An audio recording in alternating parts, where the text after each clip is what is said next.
इराण-इस्रायलच्या युद्धामुळे सोनं आज भयानक वाढलं आहे. आजचे भाव पाहून ग्राहकांच्या डोक्याला मुंग्या आल्या. पण थांबा, सोन्याच्या भावाला कंट्रोल करण्यासाठी सरकारने असा निर्णय घेतलाय की ज्यामुळे संपूर्ण बाजारामध्ये एक उत्साहाचं वातावरण निर्माण झालंय. सर्वांना माहीत आहे की एका रात्रीत हे युद्ध सुरू झाल्यामुळे सोन्याचा असा भाव बदलला की ज्याचा विचारच कोणी केला नव्हता. ही उसळी पाहून ग्राहक हैराण झाले होते. पण सरकारच्या माध्यमातून या भावांना एक प्रकारे नियंत्रणात आणण्यासाठी 3 मोठे निर्णय घेण्यात आले आहेत की ज्यामुळे आता सोन्याच्या भावामध्ये प्रचंड उलथापालथ होणार आहे. पहा, आज सकाळी जे भाव जाहीर झाले होते ते भाव वेगळे होते, पण अचानक सरकारचा एक निर्णय जाहीर होताच दुसरे नवीन भाव जाहीर झाले.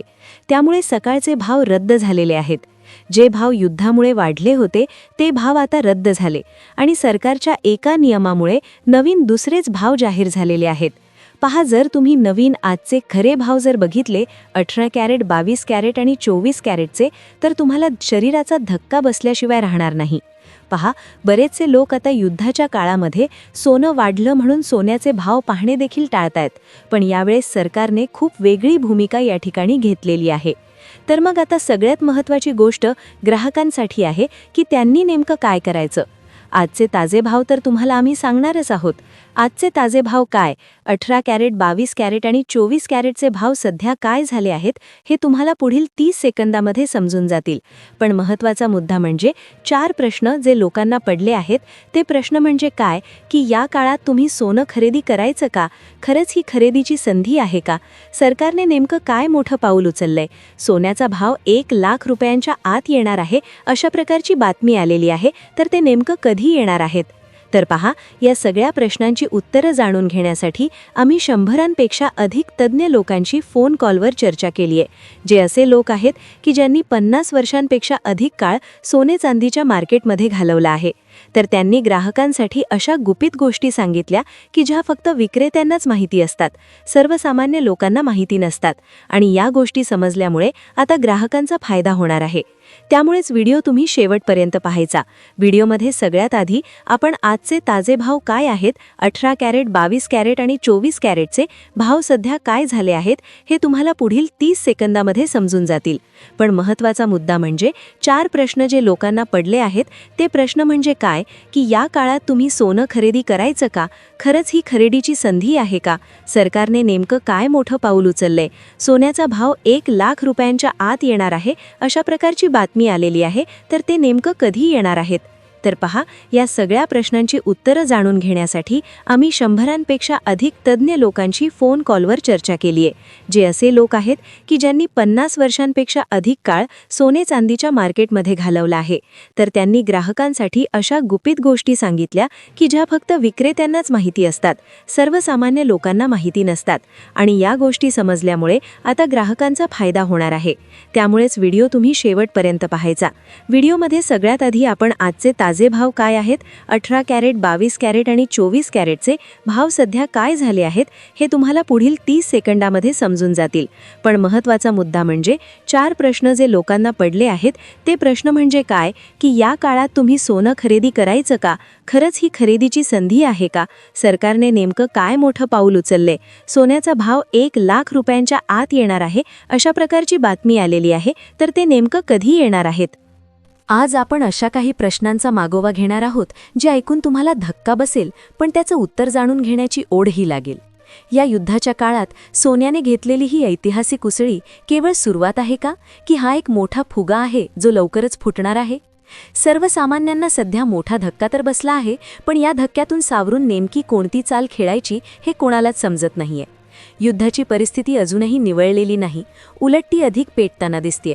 मग अशा परिस्थितीत तुम्ही आज सोनं खरेदी करायला धावायचं की आपला खिसा सांभाळून शांत बसायचं. सर्वात महत्त्वाचा प्रश्न म्हणजे भारत सरकार या वाढत्या किमतींवर फक्त प्रेक्षक म्हणून बघत राहणार आहे का, की सरकार असं काही पाऊल उचलणार आहे ज्याने सोन्याचे भाव पुन्हा नियंत्रणात येतील.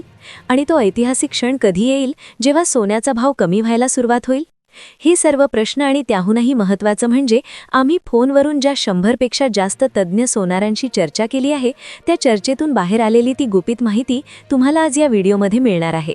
हा व्हिडिओ शेवटपर्यंत पाहिल्याशिवाय अजिबात बंद करू नका, कारण मधली एखादी माहिती सुटली तर कदाचित तुम्ही चुकीच्या वेळी सोनं खरेदी करून बसशाल आणि आयुष्यभर पस्तावशाल. आता आपण मूळ मुद्द्याकडे वळूया.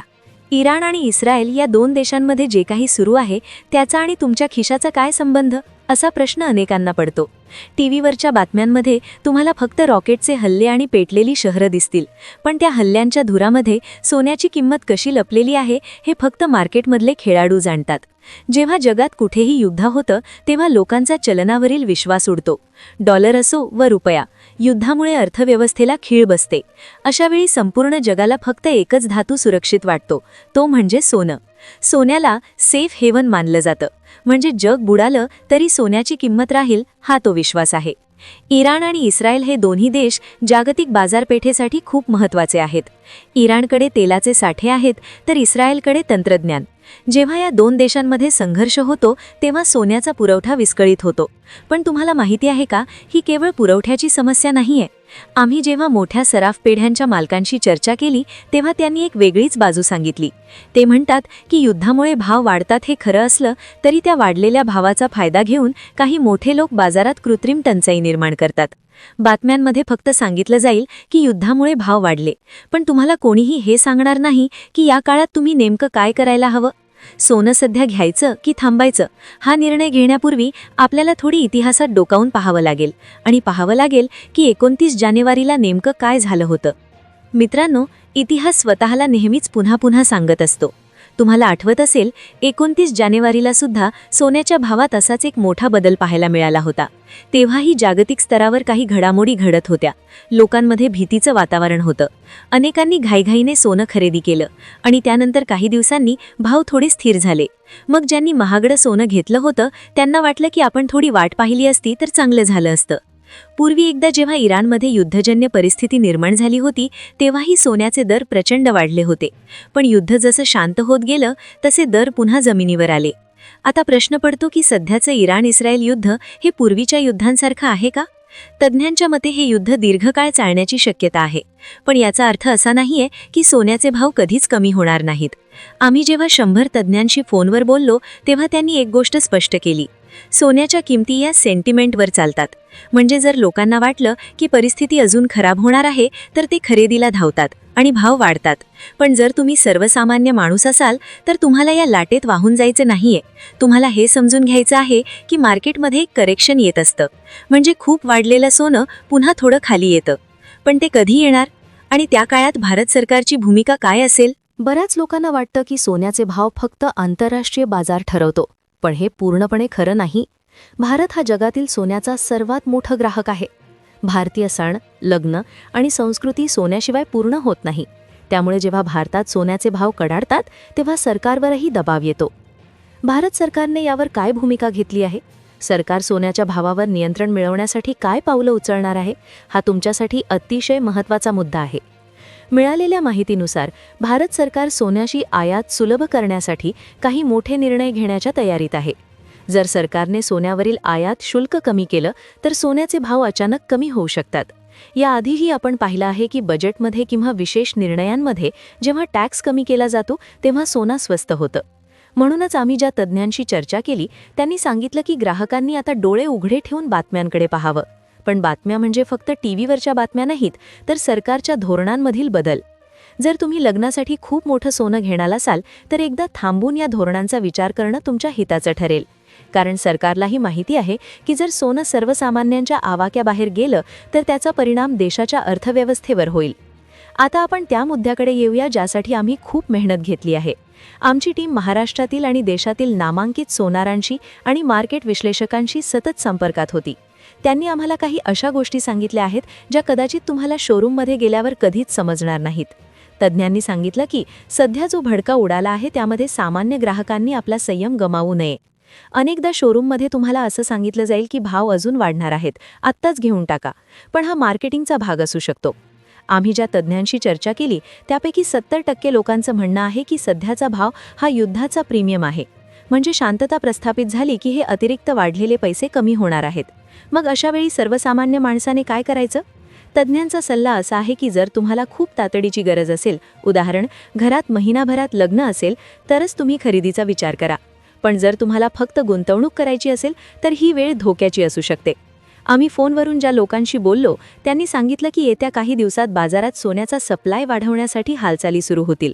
जेव्हा बाजारात सोनं मुबलक प्रमाणात उपलब्ध होतं तेव्हा भाव आपोआप स्थिर होतात. ही माहिती तुम्हाला कोणीही सांगणार नाही, कारण यात मोठ्या व्यापाऱ्यांचा फायदा नसतो. पण आम्ही तुमच्यासाठी ही माहिती आणली आहे, कारण आम्हाला तुमचं होणारं आर्थिक नुकसान टाळायचं आहे. सर्वात मोठा प्रश्न, सोन्याचा भाव कधी कमी होणार? युद्धाच्या बातम्या पाहताना असं वाटतं की हे कधीच थांबणार नाही. पण लक्षात ठेवा, कोणतंही युद्ध कायमस्वरूपी नसतं. तज्ज्ञांच्या अंदाजानुसार जेव्हा अमेरिका आणि इतर मोठे देश या युद्धात मध्यस्थी करतील तेव्हा सोन्याचे भाव पुन्हा सेटल व्हायला सुरुवात होईल. सध्या सोन्याचे दर वाढण्याचं दुसरं कारण म्हणजे डॉलरची मजबूती. पण जर भारतीय रुपया स्थिर झाला आणि सरकारने काही सवलती दिल्या तर सोन्याचे दर खाली येतील. साधारणपणे सण आणि लग्नसराईच्या काळात मागणी जास्त असल्यामुळे भाव पडण्याची शक्यता कमी असते, पण ऑफ सीझनमध्ये किंवा युद्धाच्या बातम्या शांत झाल्यावर दरात मोठी घसरण पाहायला मिळू शकते. ग्राहकांना आमचा एक साधा सल्ला आहे की सध्याच्या या अस्थिर वातावरणात सोनं घेणं हे जुगारासारखं झालं आहे. जर तुम्ही आज लाखो रुपये गुंतवले आणि उद्या युद्ध थांबलं तर तुमचे हजारो रुपये काही तासांत पाण्यात जातील. त्यामुळेच आम्ही तज्ज्ञांच्या मदतीने ही माहिती तुमच्यापर्यंत पोहोचवत आहोत. आमचा हा व्हिडिओ तयार करण्याचा उद्देश हाच आहे की सर्वसामान्य माणसाला या जागतिक घडामोडींच्या खेळात आपलं नुकसान करून घेण्यापासून वाचवावं. आता तुम्ही म्हणाल की आम्हाला नेमकं काय करायचं ते सांगा. तर मित्रांनो, इकडे लक्ष द्या. पहिली गोष्ट म्हणजे अफवांवर विश्वास ठेवू नका. सोनं 2 लाखांच्या पार जाणार अशा बातम्या तुम्हाला भीती घालण्यासाठी पसरवल्या जातात. दुसरी गोष्ट, जर तुम्हाला सोन्याची गरजच असेल तर एकदाच सगळं सोनं न घेता हप्त्याने खरेदी करा. समजा तुम्हाला 5 तोळे सोनं घ्यायचं आहे तर आता फक्त 1 तोळा घ्या आणि उरलेल्या 4 तोळ्यांसाठी थोडी वाट पहा. याला म्हणतात ॲव्हरेजिंग. यामुळे जर भाव कमी झाले तर तुम्हाला सरासरीने सोनं स्वस्त पडेल. आजचा जर चांदीचा भाव पाहिला तर तो 295 रुपये आहे. हाच भाव 2 दिवसापूर्वी 278 रुपये होता. म्हणजे साधारणपणे युद्धाची सुरुवात झाल्यानंतर जवळपास 20,000 रुपये प्रति किलो चांदी वाढलेली ते दिसून आली. 295 रुपये प्रति ग्रॅम म्हणजेच 1 किलोसाठी 2,95,000 रुपये प्रति किलो चांदी आज विकली जात आहे. आता 18 कॅरेट सोन्याचा जर भाव आपण बघायला गेलं तर तो आहे 13,059 रुपये प्रति ग्रॅम. म्हणजेच 1 तोळ्यासाठी 1,30,590 रुपये हे 18 कॅरेट सोनं आहे. आता 22 कॅरेट सोन्याचा भाव ऐकल्यानंतर सगळ्याच्याच पायाखालची जमीन सरकली आहे. तो भाव आहे 15,502 रुपये. हाच भाव जवळपास 2 दिवसापूर्वी 1,42,000 रुपयाच्या आसपास होता. साधारणपणे 13,000 रुपयाची वाढ मात्र 2 दिवसामध्ये झाली आहे. 24 कॅरेट सोन्याचा भाव जो आज झाला आहे 1,70,300 रुपये. म्हणजेच 1 ग्रॅमसाठी 17,030 रुपये.